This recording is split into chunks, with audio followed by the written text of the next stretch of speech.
तो इसलिए मैं कह रहा हूं कि सिर्फ इस परीक्षा को रद्द कर दिया गया, 6 महीने बाद दोबारा से परीक्षा होगी, सिर्फ इतना काफी नहीं है। 2 चीजें योगी आदित्यनाथ सरकार को इंश्योर करनी चाहिए।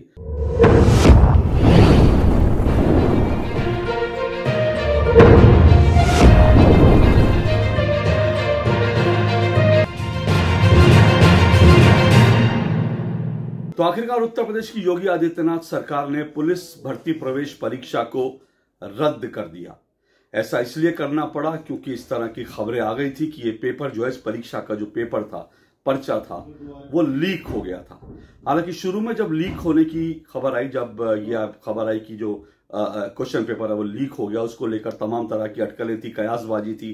कुछ लोग कह रहे थे कि ये खबर सही नहीं है, लेकिन उसके बाद जब जांच कराई गई तो ये बात सही साबित हुई कि पर्चा लीक हुआ है, क्वेश्चन पेपर लीक हुआ है। और उसके बाद उत्तर प्रदेश सरकार ने यह फैसला लिया कि प्रवेश परीक्षा को रद्द कर दिया जाए। अब 6 महीने बाद ये प्रवेश परीक्षा फिर से होगी। ज्यादातर स्टूडेंट्स की भी यही डिमांड थी, क्योंकि स्टूडेंट्स को ऐसा लगता था कि पर्चा लीक हो गया, ऐसे में जो योग्य लोग हैं वो दरअसल प्रवेश नहीं पा पाएंगे, और पर्चा जिन्होंने पैसे से देकर खरीद लिया है, ऐसे लोग नौकरी पा जाएंगे, जो अयोग्य होंगे वो लोग नौकरी पा जाएंगे। इसलिए स्टूडेंट्स की डिमांड थी कि ये पुलिस भर्ती प्रवेश परीक्षा को रद्द कर दिया जाए, और योगी आदित्यनाथ ने यही फैसला किया। और ये अच्छी बात है, चलिए, कि कम से कम ये जो जिसमें धांधली हुई थी, जिस पर्चे को लीक कर दिया गया था, उस परीक्षा को रद्द कर दिया गया। 6 महीने बाद फिर से परीक्षा होगी। लेकिन क्या इतना काफी है? क्योंकि ये तो ठीक है कि स्टूडेंट्स ने डिमांड करी और आपने जो है वो प्रवेश परीक्षा को फिर से करने का फैसला लिया, लेकिन ये बात समझने वाली है कि ये जो भर्ती प्रवेश परीक्षा थी, ये कई सालों के बाद हो रही थी, और इसके लिए लाखों स्टूडेंट्स ने लंबे समय तक, सालों साल मेहनत की थी। और ये मेहनत होती है, इसमें समय भी लगता है, पैसा भी लगता है। तो आप सोचिए कितनी उम्मीदों के साथ ये स्टूडेंट्स जो है लगातार तैयारियां कर रहे थे, उम्मीदों के साथ ये लगातार जो है न सिर्फ अपनी जेब का पैसा लगा रहे थे, बल्कि अपना समय लगा रहे थे। और अब उनको 6 महीने एक बार फिर से इंतजार करना पड़ेगा। यानी इसके कारण बहुत से लोग जो अपने सपने लगाकर सोच कर बैठे थे कि इतने साल में वो प्रवेश परीक्षा देंगे, इतने साल में पास हो जाएंगे, नौकरी करने लगेंगे, उन सब की जिंदगी कम से कम 6 महीने पीछे खिसक गई है। तो इसलिए ये तो जरूर है कि इससे नुकसान तो बहुत हुआ है। बहुत सारे स्टूडेंट्स को जो है इसमें, जैसा मैं कह रहा हूं, बार बार कह रहा हूं, कि इस तैयारी के लिए अपना पैसा लगाना पड़ता है, और जब प्रवेश परीक्षा देने के लिए वो आए, उसके लिए भी उनका बहुत खर्च हुआ। पता नहीं कहां कहां से वो कैसे कैसे जो एग्जामिनेशन सेंटर है वहां तक वो पहुंचे होंगे, उसके बाद एग्जाम दिया होगा, तो उसमें भी उनका पैसा लगा। पूरे परिवार के लिए एक बड़ी चुनौती होती है। तो इसलिए मैं कह रहा हूं कि सिर्फ इस परीक्षा को रद्द कर दिया गया, 6 महीने बाद दोबारा से परीक्षा होगी, सिर्फ इतना काफी नहीं है। 2 चीजें योगी आदित्यनाथ सरकार को इंश्योर करनी चाहिए। पहली चीज ये कि अगली बार फिर कभी भी इस तरह से ये जो पेपर लीक माफिया है, जो पेपर माफिया है, फिर कभी भी ऐसा दुस्साहस ना कर सके, इसके लिए योगी आदित्यनाथ सरकार को कड़े कदम उठाने होंगे। इस माफिया के ऊपर नकेल डालनी होगी, न सिर्फ नकेल डालनी होगी, बल्कि मैं तो ये भी कहता हूं कि ये जो माफिया है, जो पेपर लीक में शामिल है, इनके घरों पर भी योगी आदित्यनाथ का जो मॉडल है, योगी मॉडल जो है, बुलडोजर चलने चाहिए। पूरे देश को दिखना चाहिए कि जो पेपर माफिया, जो युवाओं के भविष्य के साथ खिलवाड़ कर रहा है, उनके घरों पर भी बुलडोजर चल रहे हैं। तो बुलडोजर चलने चाहिए। दूसरी बात यह है कि इस तरह की चीज अब दोबारा ना हो, इसको भी इंश्योर करना चाहिए। और ये चीजें इंश्योर करेंगे योगी आदित्यनाथ, तभी लोगों को लगेगा कि न्याय हुआ। हालांकि इस पूरे मसले को अब राहुल गांधी और साथ साथ अखिलेश यादव, क्योंकि उत्तर प्रदेश में 2 लड़के अब एक साथ आ गए हैं, ये लोग बड़े जोर शोर से उठा रहे हैं, बेरोजगारी का मुद्दा उठा रहे हैं, पेपर लीक का मुद्दा उठा रहे हैं। लेकिन सच बात तो यह है कि पेपर लीक की जो समस्या है वो एक देशव्यापी समस्या बन गई है, राष्ट्रव्यापी समस्या बन गई है। कोई भी राज्य अछूता नहीं है इस समस्या से। तो इसको लेकर राजनीति करना, मुझे लगता है वो गलत है। कोई भी इसको लेकर राजनीति करे, हर पॉलिटिकल पार्टी राजनीति करती है, जहां मौका लगता है राजनीति करती है। तो वो तो पॉलिटिकल पार्टियों का एक जो है शगल होता है कि उनको राजनीति करनी है। और ऐसा नहीं है कि इसमें जो है अखिलेश यादव और राहुल गांधी राजनीति कर रहे हैं। बीजेपी को भी जब मौका मिला, राजस्थान में उसने मुद्दा उठाया, क्योंकि राजस्थान में भी लगातार पेपर लीक हो रहे थे। तो राजनीति सब कोई करते हैं, लेकिन ये समस्या देशव्यापी है। इसीलिए थोड़ा सा राजनीतिक आपके जो हित अहित हैं, उससे अलग जाकर के सभी पॉलिटिकल पार्टियों को सोचना चाहिए कि युवाओं के भविष्य के साथ खिलवाड़ ना हो, उसके लिए उनको क्या कदम उठाने। क्योंकि मैं आपको बता दूं, 2017 से लेकर 2023 तक 7 राज्यों में 70 पेपर लीक हुए हैं। सोचिए कितना बड़ा आंकड़ा है कि 2017 से 23 तक 7 राज्यों में 70 पेपर लीक हुए हैं और इसके कारण सीधा सीधा 1.5 करोड़ युवाओं का भविष्य जो है वो जो है दांव पर लगा है।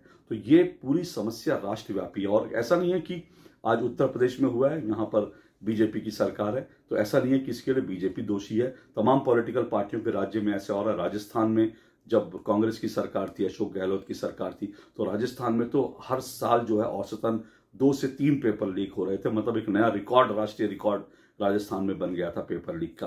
राजस्थान में, उसके बाद तमिलनाडु में, राजस्थान में जैसे मैंने कहा कांग्रेस की सरकार है, तमिलनाडु में डीएमके और डीएमके के साथ वहां पर कांग्रेस की सरकार है, वहां भी पेपर लीक होना आम बात हो गई है। पश्चिम बंगाल में जहां ममता दीदी की सरकार है वहां भी पेपर लीक होते हैं। झारखंड में जहां जेएमएम और कांग्रेस की सरकार है वहां भी पेपर लीक हो चुके हैं। तो मैं ये कह रहा हूं कि पूरे देश में कोई भी पॉलिटिकल पार्टी हो, हर राज्य में, हर शासन में पेपर लीक हो रहे हैं। ये एक राष्ट्रीय समस्या बन गई है क्योंकि ये करोड़ों का व्यवसाय है और इस करोड़ों के व्यवसाय में जो हैं सभी पॉलिटिकल पार्टियां, उनसे जुड़े जो माफिया लोग हैं, गुंडे लोग हैं, वो इसमें जो है इस पूरे समुद्र में उतरते हैं, गोता लगा रहे हैं। तो इसको लेकर के सभी पॉलिटिकल पार्टियों को सोचना होगा इस समस्या से कैसे निपटे।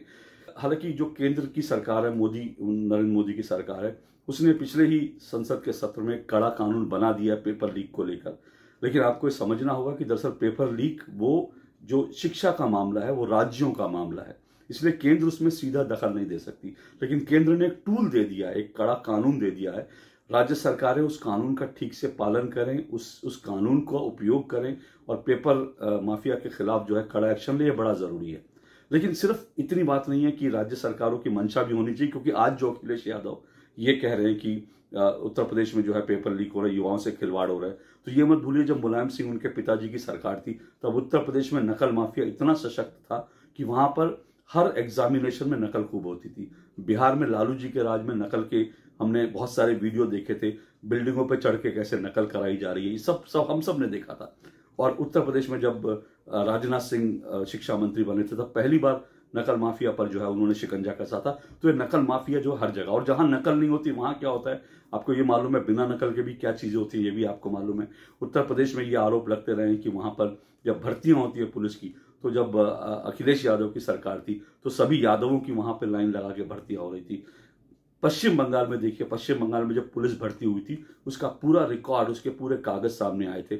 जितनी भर्तियां हुई थी थानेदार पद पे, उसमें से 99% मुस्लिम थे। तो पेपर लीक हो ना हो उसके बावजूद भी गड़बड़ियां तो लगातार होती हैं।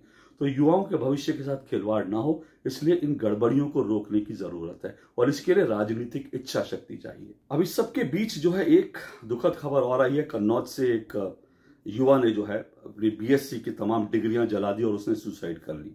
और उसने कहा डिग्रियां ये किस काम की हैं जबकि नौकरी नहीं मिल रही है। 22-23 साल का ये युवा बताया जा रहा है। तो इस बात को देश के युवाओं को भी समझना चाहिए कि आपको डिग्री मिलते ही नौकरी मिल जाएगी, ये नहीं होता। आपको डिग्री मिलने के साथ साथ आपके पास एक स्किल भी होनी जरूरी है।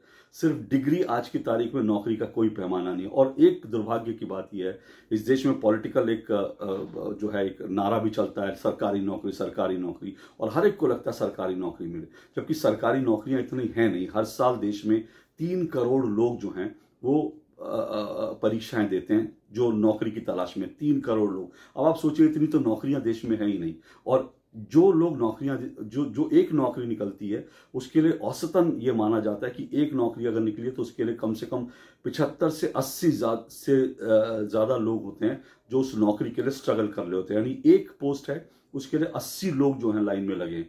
तो जाहिर सी बात है कि इतनी नौकरियां हैं नहीं। तो अगर आपको ये लगता है कि आपको नौकरी मिले और सिर्फ सरकारी नौकरी मिले तो फिर इसका कोई मायने नहीं है, सोच को लेकर चलने का कोई मायने नहीं है। आज की तारीख में बहुत सारी चीजें और भी हैं। सरकारी नौकरी के अलावा आप बहुत कुछ कर सकते हैं, अपना छोटा मोटा व्यवसाय खड़ा कर सकते हैं।